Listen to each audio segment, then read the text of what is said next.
Halo semuanya, perkenalkan nama saya Rahman. Saya berasal dari Indonesia dan saya merupakan GKS Awardee tahun 2020.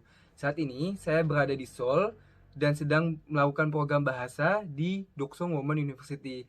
Annyeonghaseyo, 저는 인도네시아에서 온 유학생 라만 이라고 합니다.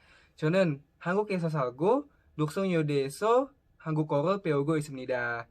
Nah, pada kali ini saya akan memberi informasi mengenai beasiswa GKS, syarat-syarat apa saja yang dibutuhkan untuk mendaftarkan beasiswa GKS, dan tips and trick untuk mendaftarkan beasiswa GKS. Nah, yuk kita bahas apa itu beasiswa GKS. Beasiswa GKS atau Global Korea Scholarship yang dulu dikenal dengan nama KGSP atau Korea Government Scholarship Program merupakan beasiswa yang diberikan oleh pemerintah Korea kepada seluruh warga negara di luar warga negara Korea Selatan yang mau melanjutkan studi di Korea Selatan. Beasiswa GKS ada untuk jenjang studi S1 dan jenjang studi S2. Nah, kali ini beasiswa GKS dibuka untuk jenjang studi S2 atau S3 atau untuk master dan doktor. Nah, beasiswa GKS ini untuk yang jenjang studi S2 ada dua jalur. Yang pertama yaitu jalur embassy, yang kedua adalah jalur university atau university track. Bedanya apa sih antara embassy track dan university track? Yang pertama, embassy track. Embassy track merupakan jalur di mana kita mendaftarkan melalui embassy tempat kita berada. Lalu nanti dari embassy tempat kita berada tersebut akan meneruskan ke universitas pilihan kita. Contohnya kita sebagai warga negara Indonesia mendaftarkan diri melalui Kedubes Korea yang ada di Indonesia. Lalu nanti Kedubes Korea yang ada di Indonesia akan melakukan seleksi dan hasil seleksi tersebut akan diteruskan ke universitas pilihan kita yang sudah kita pilih. Yang kedua, yaitu University Track, di mana kita mendaftarkan diri ke satu pilihan universitas kita, dan nanti universitas tersebut akan melakukan seleksi dan meneruskan hasil seleksi ke NIIED sebagai lembaga penyelenggara beasiswa GKS tersebut.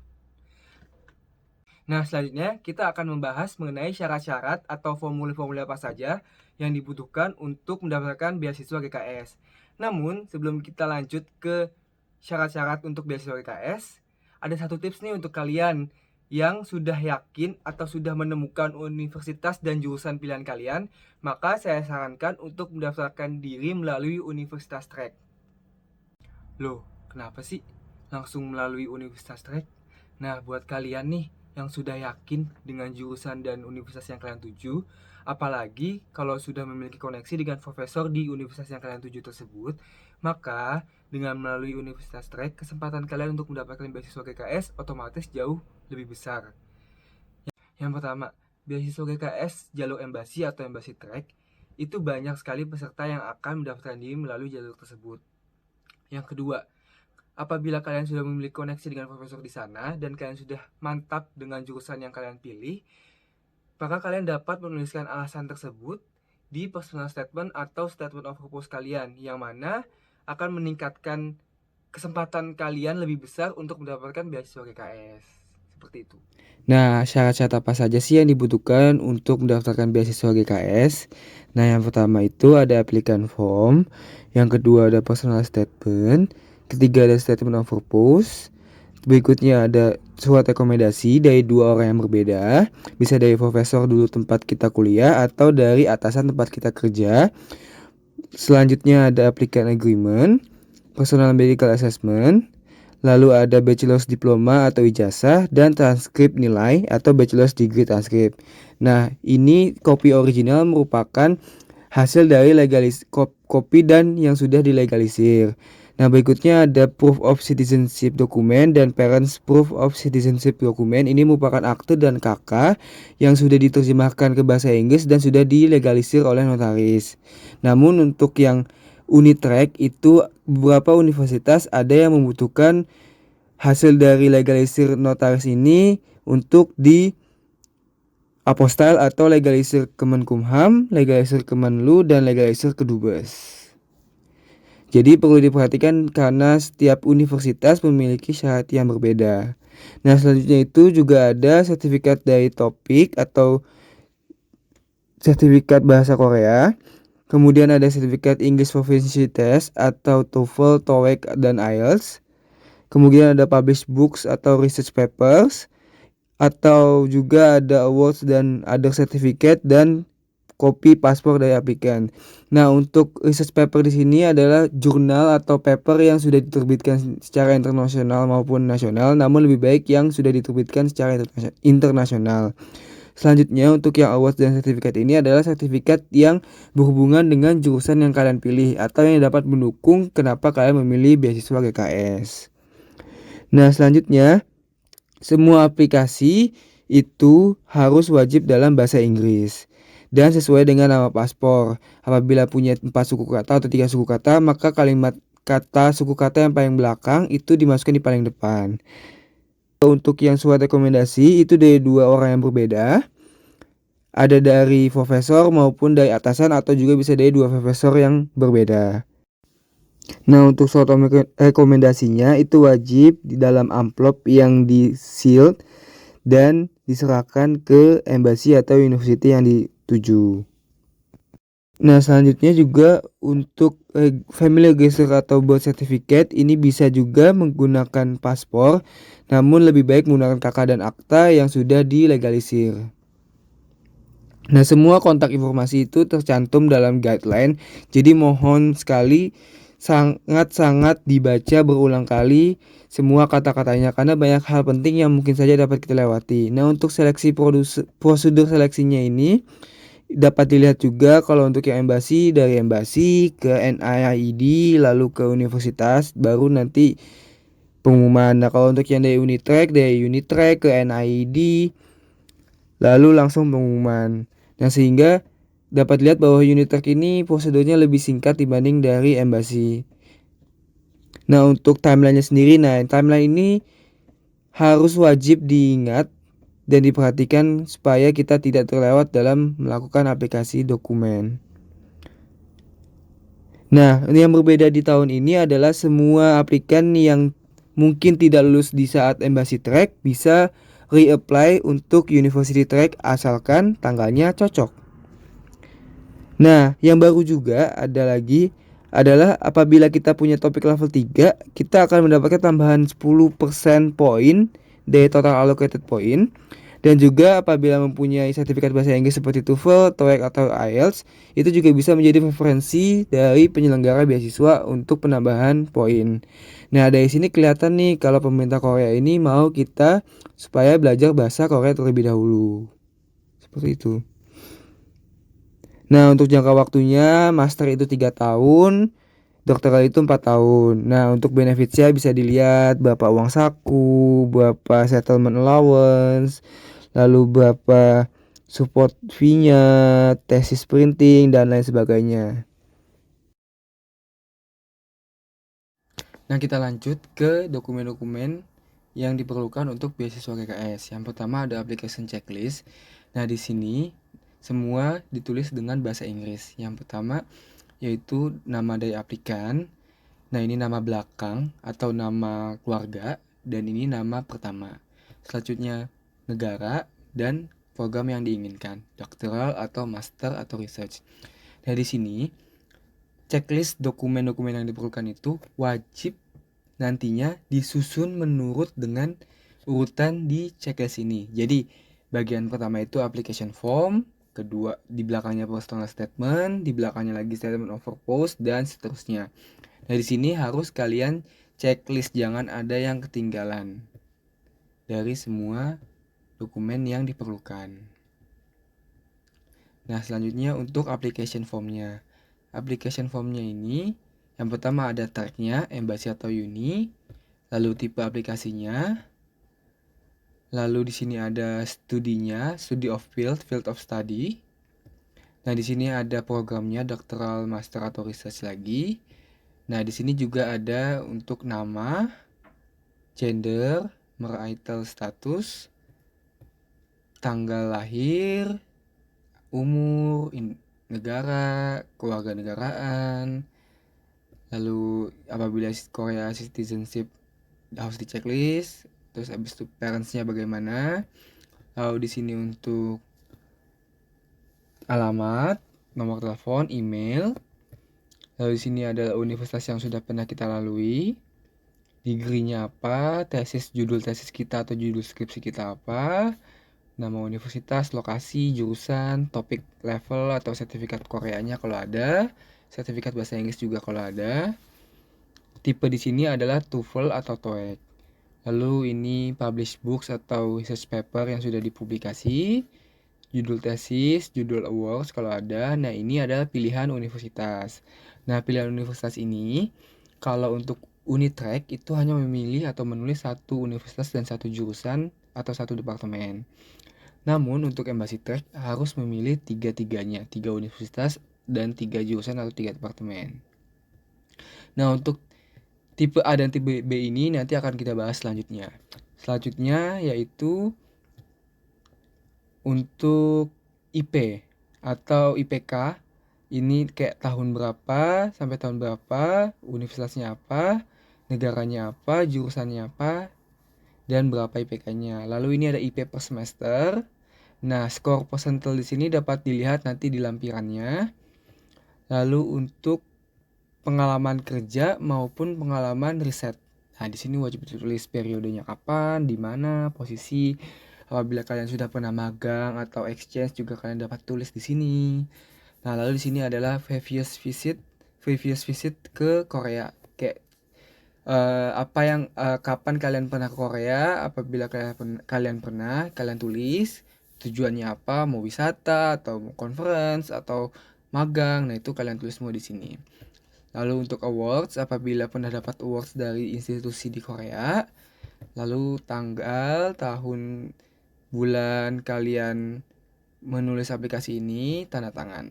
Nah, saran dari saya, tanggal, tahun, bulan ini disamakan di semua dokumen yang kalian buat.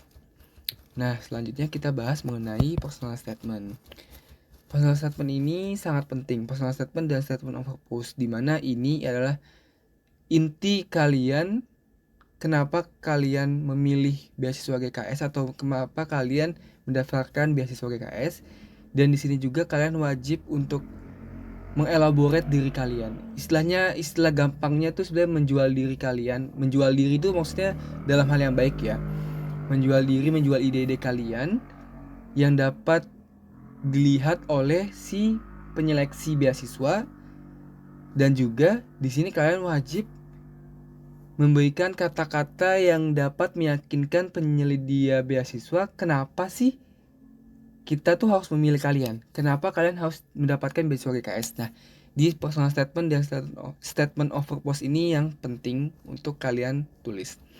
Nah, yang pertama yaitu motivasi kenapa kalian memilih beasiswa ini atau memilih program ini.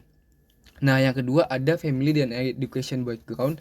Di sini agak berbeda, banyak yang berbeda dari isi yang diwajibkan untuk personal statement dan statement of purpose di tahun ini daripada tahun lalu. Ada sedikit perbedaan.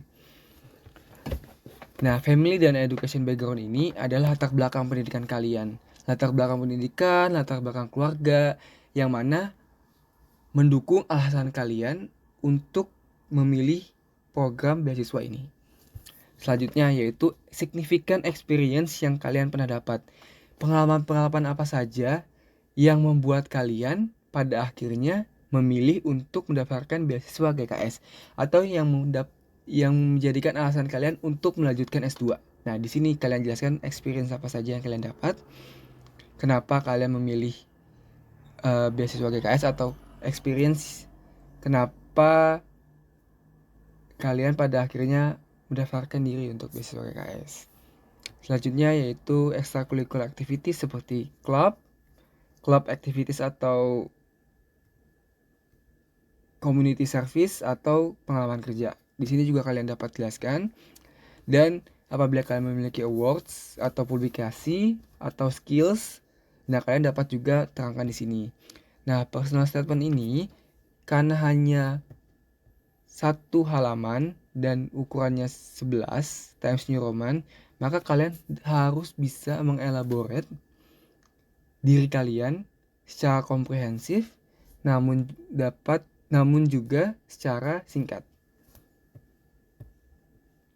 Oke, selanjutnya yaitu statement of purpose. Nah, statement of purpose ini tidak boleh lebih dari 2 halaman dan wajib single space dengan ukuran 11, sama seperti personal statement yang tadi, dimana kalian juga harus mengelaborate diri kalian secara komprehensif. Kalian di sini juga wajib untuk memberikan alasan-alasan atau background kenapa kalian memilih beasiswa ini, lalu kedepannya kalian mau seperti apa, lalu setelah nanti dapat beasiswa mau seperti apa. Nah, di sini kalian wajib mengelaborate secara komprehensif. Yang pertama yaitu ada language study plan, di mana ini baru di tahun ini, yaitu perencanaan kalian untuk belajar bahasa. Apakah kalian akan sebelum datang ke Korea kalian akan belajar bahasa Korea dulu, setelah datang ke Korea juga akan belajar bahasa lagi, dan nanti kedepannya juga akan terus belajar bahasa Korea atau tidak. Lalu goal of study dan study plan.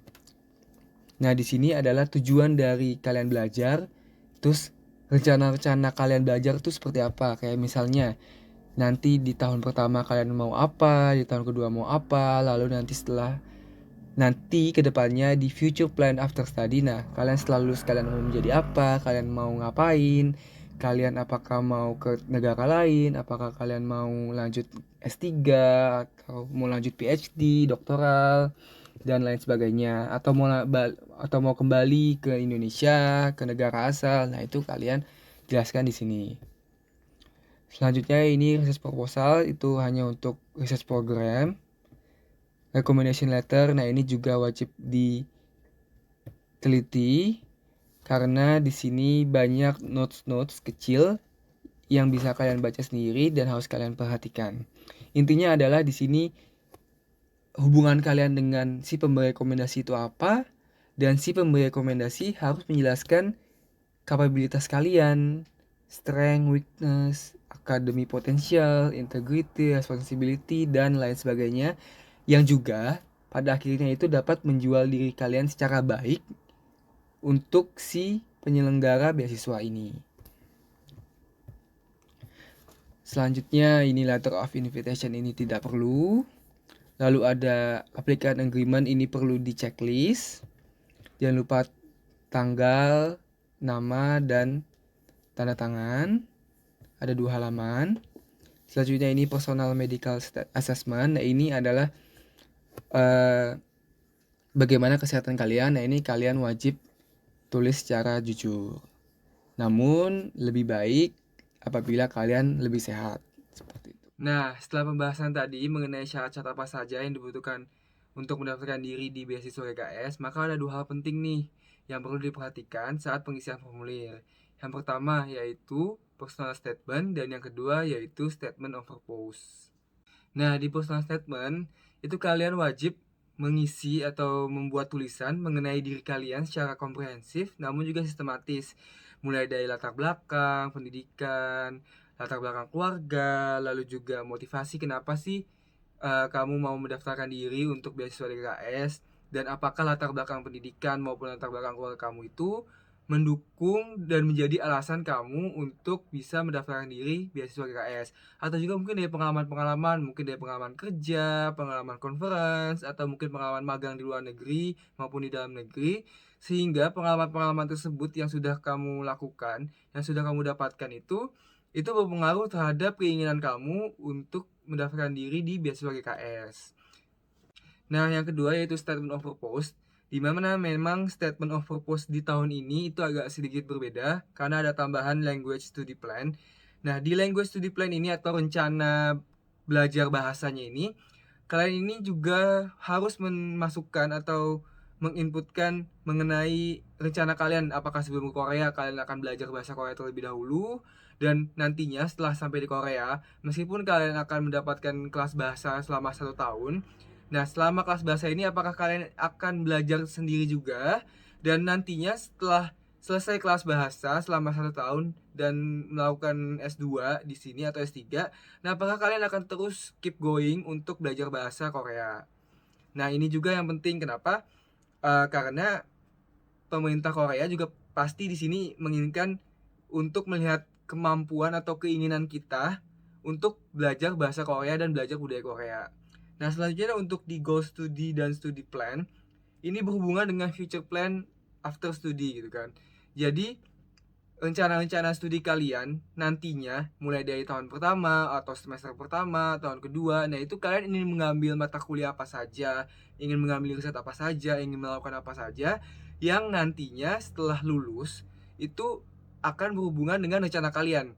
Misal kalian ingin bekerja setelah lulus, maka ingin bekerja di mana, bidang apa, apakah di riset atau bagian marketing atau lintas jurusan kerjaannya. Nah, di sini itu akan berhubungan dengan rencana studi kalian. Kalau memang kalian ingin lanjut di bagian riset, maka otomatis rencana studi kalian itu akan lebih banyak di riset dan di bidang apa kalian mau bekerja nanti. Nah, itu saling berhubungan sehingga di sini kalian juga harus memperhatikan bahwa goal of study dan future plan of study ini saling berkesinambungan seperti itu. Selain itu, hal yang perlu diperhatikan dalam menyusun beasiswa GKS ini yaitu apostille. Apostille itu merupakan legalisasi untuk dokumen kewarganegaraan, yaitu KK dan akta. Nah, untuk embassy track atau jalur kedutaan besar tidak mewajibkan untuk apostille di awal. Namun, untuk yang university track itu tergantung dari universitas yang kita tuju. Ada beberapa universitas yang mewajibkan dokumen kewarganegaraan seperti akte dan KK sudah harus di apostille di awal penyerahan dokumen. Namun ada juga beberapa universitas yang tidak mewajibkan apostille di awal penyerahan dokumen seperti saya saat mendaftarkan diri di Pohang University of Science and Technology di Postek itu tidak diwajibkan untuk memberikan dokumen yang sudah di apostille seperti itu. Nah, saran saya berikutnya adalah pastikan kalian membaca semua kata-kata yang ada di guideline GKS 2021 maupun di GKS nantinya. Karena banyak sekali kata-kata kecil atau notes-notes kecil di bawah dokumen yang sangat penting namun seringkali kita lewati sebagai aplikan dari GKS 2021. Nah, selanjutnya di video part kedua atau part berikutnya saya juga akan membahas mengenai informasi atau tips and trick memilih jurusan. Lalu juga akan ada bagaimana sih cara menghadapi interview GKS ini. Lalu juga akan ada cara-cara melakukan atau mengurus apostille, dokumen apostille, yaitu legalisasi dokumen kewarganegaraan. Dan juga akan ada mengenai pengiriman berkas ke Korea dapat menggunakan apa saja dan berapa banyak uang yang perlu dikeluarkan atau disiapkan untuk mengirimkan dokumen dari Indonesia ke Korea. Oke, sekian saja video saya pada kali ini. Apabila berkenan dan suka dengan video kali ini, klik tombol like. Dan apabila tidak suka, klik tombol dislike. Dan apabila kalian ada pertanyaan lagi, dapat menulis pada komen di bawah ini. Dan juga jangan lupa untuk subscribe di channel ini untuk konten-konten lainnya yang menarik. Annyeong!